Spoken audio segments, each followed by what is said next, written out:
அனைவருக்கும் வணக்கம். தை மாதம் முதல் செவ்வாய் தினத்தன்று முருகப்பெருமானை எப்படி வழிபாடு செய்ய வேண்டும் அப்படிங்கிறத இந்த பதிவில் பார்க்க போகிறோம். சொந்த வீடு அமைய வேண்டும் அப்படிங்கிறவங்க இந்த ஒரு இலையில் நீங்கள் எழுதி வச்சிங்க அப்படின்னா நிச்சயமாக உங்களுக்கு சொந்த வீடு அமையும். என்ன எழுத வேண்டும் அப்படிங்கிறத இந்த பதிவில் பார்க்கலாம். வாடகை வீட்டில் இருப்பவர்கள் சொந்த வீடு வாங்குவதற்காக இதை ஒரு 6 வாரம் தொடர்ந்து செய்து பாருங்கள். உங்களுக்கு சொந்த வீடு சீக்கிரம் அமையும். இதற்கு எப்படி வழிபாடு செய்யணும் அப்படின்னா, எப்போதும் போல தான் முருகப்பெருமானுக்கு வெற்றிலை தீபம் நீங்கள் ஏற்றி வைத்து வழிபாடு செய்யலாம். வெற்றிலை தீபம் ஏற்றுவது நம்மளுடைய வழிபாட்டிற்கு வெற்றியை கொடுக்கக்கூடியது. ஆனால் வெற்றிலை தீபம் ஏற்றிட்டு ஒரு வெற்றிலை அல்லது பிரியாணி இலை இந்த ரெண்டில் ஏதாவது ஒன்று நீங்கள் எடுத்துக்கிடணும். எடுத்துட்டு சிவப்பு நிற மார்க்கரால் சொந்த வீடு அப்படிங்கிறத நீங்கள் எழுதணும். சொந்த வீடு அமைவதற்காக இந்த பரிகாரம் எழுதிட்டு சொந்த வீடு அப்படிங்கிறது எழுதிட்டு 9 9 9 3 9 போட்டுக்கோங்க. 999 சரிங்களா. எழுதிட்டு அதற்கு பக்கத்தில் 6 6 6 3 6 போட்டுக்கோங்க. முதல்ல 3 9 அடுத்து 3 6 அடுத்து 6 9 9 எழுதிக்கிடணும். முதல்ல 3 9 அடுத்து 3 6 போட்டுக்கிடணும். அதற்கப்புறம் 6 9 9 சொந்த வீடு அதற்கு கீழே இந்த நம்பரை எழுதிட்டு இதை முருகன் பார்த்துக்கிட்ட வச்சிடணும். நீங்கள் வெற்றிலையிலையும் எழுதலாம் அல்லது பிரியாணி இலையிலையும் எழுதலாம். எழுதிட்டு முருகன் பாதத்தில் வச்சுருங்க. அடுத்து 2வது செவ்வாய்க்கிழமை எடுத்துக்கோங்க. எடுத்துகிட்டு இதே எழுதிட்டு அதே நீங்கள் முருகன் பாதத்தில் வச்சுருங்க. அடுத்து 3வது செவ்வாய்க்கிழமை இதே மாதிரி நீங்கள் மொத்தம் 6 செவ்வாய்க்கிழமை செய்ய வேண்டும்.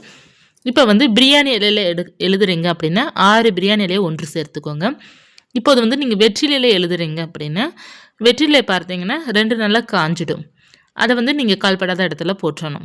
இந்த பிரியாணி இலையை எடுத்துக்கிட்டிங்க அப்படின்னா 6 இலையை ஒன்று சேர்த்து ஒரு சிவப்பு நிற நூலால் 6 தடவை சுற்றி முடிச்சு போட்டு வச்சுருங்க. வைத்துட்டு முருகன் படுத்துக்கிட்டே வச்சுருங்க.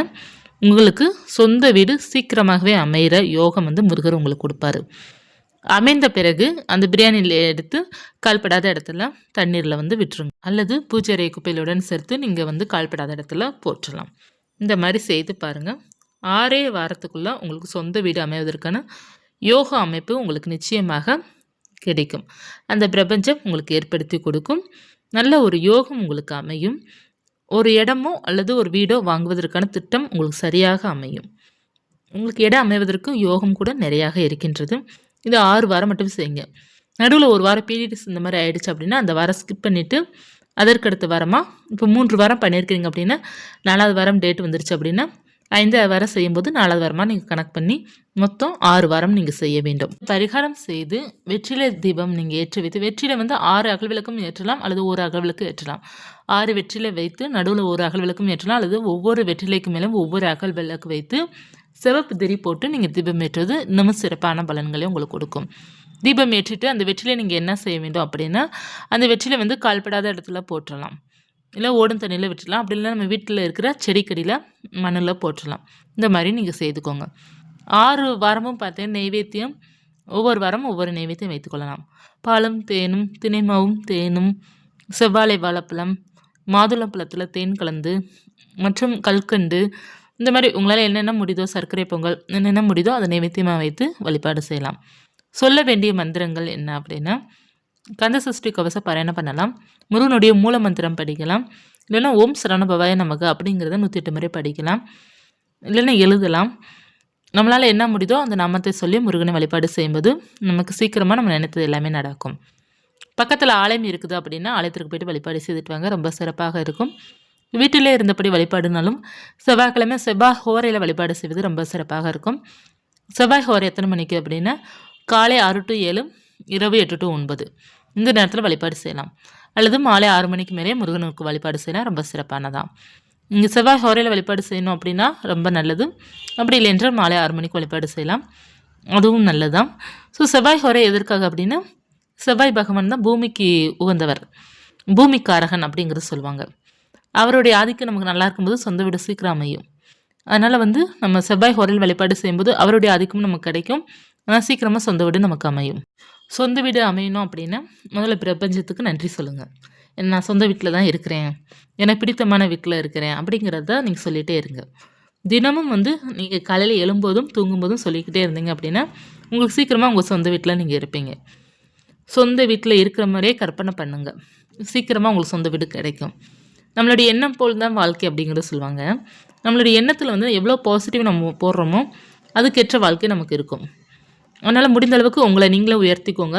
நீங்கள் வாடகை வீட்டில் இருக்கிறீங்களா நினைக்கவே நினைக்காதீங்க. பெரிய பங்களாவில் இருக்கிற மாதிரி கற்பனை பண்ணிக்கோங்க. பேராசை அப்படிங்கிறது கிடையாது. நீங்கள் ஓரளவு வந்து கொஞ்சம் நல்லா ரிச்சாக நீங்கள் கற்பனை பண்ணீங்க அப்படின்னா நமக்கு அதுக்கேற்ற மேலே நமக்கு வந்து ஓரளவு மினிமமாக நமக்கு ஒரு ஹவுஸ் அமையும். நீங்கள் ரொம்ப லோவாகவே கற்பனை பண்ணாதீங்க. உங்களை எப்போவுமே உயர்த்தி கற்பனை பண்ணிங்க. இப்போ உங்ககிட்ட பைசாவே இல்லை, வீடு கட்டுறதுக்கு பைசாவே இல்லைனாலும் உங்ககிட்ட நிறைய இருக்கிற மாதிரி கற்பனை பண்ணுங்கள். கட்டாயமாக நமக்கு நிறையா கிடைக்கும். எப்போவுமே நம்மளை வந்து குறைச்சி வந்து நீங்கள் எடப்படாதீங்க. எப்போவுமே உங்களை உயர்த்தி பாருங்கள். நம்ம வந்து வாழ்வதற்கு தான் பார்த்தீங்கன்னா நமக்கு கீழே இருக்கிறவங்கள பார்த்து நம்ம சந்தோஷப்படணும். சரி, நமக்கு இந்த மாதிரி வாழ்க்கை நமக்கு கிடச்சிருக்கு, இந்த அளவுக்கு அது நம்ம இருக்குமே அப்படின்ட்டு. ஆனால் உங்களுடைய எண்ணங்கள் வந்து எப்போதுமே உயர்வாக இருக்கணும். நம்ம நல்லா இருக்கிறோம், நம்ம வசதியாக இருக்கிறோம் அப்படின்னு நினைக்கணும். மற்றவர்களை பார்த்து நம்ம பொறாமைப்படக்கூடாது. மற்றவர்களை பார்த்து நம்ம பெருமூச்சு விடக்கூடாது. இவங்களாம் இவ்வளோ வசதியாக இருக்கிறாங்களே அப்படின்ட்டு. அது நமக்கு தேவையில்லாத விஷயங்கள்.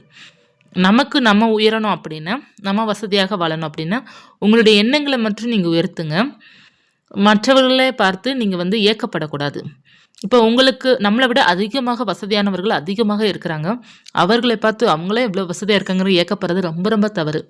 எப்போதுமே உங்களுடைய வாழ்க்கை நினச்சி நீங்கள் கவலைப்பட்டீங்க. எப்போதுமே நமக்கு மட்டும் ஏன் இப்படி வாழ்க்கை இருக்குன்னு எப்போதுமே நமக்கு உயரமான இருக்கிறவங்கள நம்ம பார்க்கக்கூடாது. நம்மளை விட எவ்வளோ கஷ்டப்படுறாங்களோ அவங்கள பார்த்து நம்ம வாழ்க்கையை வந்து தேத்திக்கிடணும். அதே போல் நம்ம எப்போதுமே உயர்வாக வாழணும் அப்படின்னா நம்மளுடைய எண்ணங்களை மட்டும் நீங்கள் உயர்வாக வச்சுக்கோங்க. பணக்காரங்களை பார்த்து ஏக்கப்படாதீங்க. அவங்கக்கிட்ட இருக்கவங்க வாழ்கிறாங்க. இல்லாதவங்கள பார்த்து சீப்பாக நினைக்காதீங்க. அவங்கக்கிட்ட ஒன்றும் இல்லை அப்படிங்கிற மாதிரி நினைக்கக்கூடாது. ஏன்னா வாழ்க்கை வந்து ஏற்ற இறக்கங்கள் எப்போதுமே இருக்கும். இன்றைக்கி மேலே இருக்கிறவங்க நாளைக்கு கீழே விழுவாங்க, நாளைக்கு கீழே இருக்கிறவங்க மேலே போவாங்க. அதனால் வாழ்க்கையில் வந்து ஏற்றமும் இறக்கமும் வந்து இருந்து கொண்டே தான் இருக்கும். அதனால் வாழ்க்கை வந்து உங்களுக்கு பிடிச்ச மாதிரி கற்பனை பண்ணுங்கள். அதற்கு ஏற்றப்போல் நீங்கள் வாழ்ந்து கொள்ளலாம். மற்றவர்களை பார்த்து எப்போதுமே உங்கள் வாழ்க்கையை கம்பேர் பண்ணாதீங்க. மற்றவர்களை பார்த்து பெருமூச்சு விடாதீங்க, ஏக்கப்படாதீங்க. உங்களுக்கு நீங்கள் தான் ராணி, உங்களுக்கு நீங்கள் தான் ராஜா. அவ்வளோதான். இதுதான் நம்மளுடைய லைஃபு. இந்த மாதிரி நீங்கள் நினச்சா மட்டும்தான் சந்தோஷமாக இருக்க முடியும். மற்றவர்களை பார்த்து நீங்கள் ஏங்குனீங்க அப்படின்னா உங்கள் வாழ்க்கையில் வந்து கஷ்டம் மேல் கஷ்டம் தான் படும். ஒருத்தவங்க சொந்த வீடு வச்சுருக்குறாங்களே, நம்ம வாடகை வீட்டில் இருக்கிறோமே அப்படின்னு நினச்சும் ஏங்காதீங்க. நம்ம வந்து சொந்த வீடு நம்ம கட்டணும், நம்ம சீக்கிரமாக அந்த வீட்டில் நம்ம இருக்கணும் அப்படிங்கிறத நம்ம நினைக்கணுமே தவிர இறைவன்கிட்ட நம்ம வேண்டிக்கும் போது எங்களுக்கும் சொந்த வீடு கொடு, நாங்களும் அந்த சொந்த வீட்டில் நாங்கள் இருக்கணும், அந்த அமைப்பை ஏற்படுத்தி கொடுந்தா நம்ம கேட்கணுமே தவிர எங்கள் சொந்தக்காரங்களாம் சொந்த வீட்டில் ஜம்முன்னு வாழ்கிறாங்க, எங்களுக்கு மட்டும் சொந்த வீடு இல்லையே அப்படிங்கிற மாதிரிலாம் நீங்கள் ஏங்கக்கூடாது. உங்களுடைய எண்ணங்கள் உயர்வாக உயர்வாக நீங்கள் உயரத்துக்கு தான் போவீங்க. அதனால் வந்து யாரையும் பார்த்து பொறாமைப்படுறதோ யாரை பார்த்து ஏக்கப்படுறதெல்லாம் நமக்கு வந்து தேவையில்லாதது. நம்மளுடைய டைமும் வேஸ்ட்டு, நம்மளுடைய மனசுக்கும் தேவையில்லாத கவலைகள் அதெல்லாம். அதனால் உங்களை உயர்த்துவதற்கான வழிகளை நீங்கள் தேடுங்க. இறைவன் அருளால் எல்லாருமே உயர தான் முடியும். இறைவனோட அருள் இருந்தால் போதும், நமக்கு எல்லாமே நமக்கு சாத்தியமாகும். இறைவனோட அருள் இருந்தால் சொந்த வீடு சீக்கிரமாக அமையும். இந்த பதிவு உங்களுக்கு பயனுள்ளதாக இருக்கும்னு நினைக்கிறேன். இருந்தால் லைக் பண்ணிக்கோங்க. இது போன்ற ஆன்மீக தகவல் தெரிந்து கொள்ளணும்னா சேனலை சப்ஸ்கிரைப் பண்ணி வச்சு உங்களுக்கு தேவையான தைப்பூசத்திற்கான வீடியோ நிறையா கொடுத்துட்ருக்கிறேன். அதாவது 21 நாட்கள் விரதம், தைப்பூசம் அன்று எப்படி பூஜை செய்ய வேண்டும், நிறைய பதிவுகள் நான் கொடுத்துட்ருக்கிறேன். அந்த பதிவை நீங்கள் பார்க்கணும் அப்படின்னா சேனலை சப்ஸ்கிரைப் பண்ணி வச்சுக்கோங்க. அப்படின்னா தான் அந்த பதிவுகள்லாம் உங்களுக்கு வந்து கொண்டே இருக்கும். அப்படி இல்லை என்றால் உங்களுக்கு ஒரு பதிவோட ஸ்டாப் ஆயிரும். எப்போதுமே பார்த்தீங்கன்னா ஹோம் பேஜில் போய்ட்டு செக் பண்ணி பாருங்கள். உங்களுக்கு ஏதாவது தேவையான பதிவு அதில் இருக்குதான்னு பாருங்கள். இருந்தது அப்படின்னா அதை கிளிக் செஞ்சு பாருங்கள். இது போன்ற தகவலுக்கு சேனல் எப்போவுமே தொடர்ந்து வாட்ச் பண்ணிகிட்டே இருங்க. நன்றி.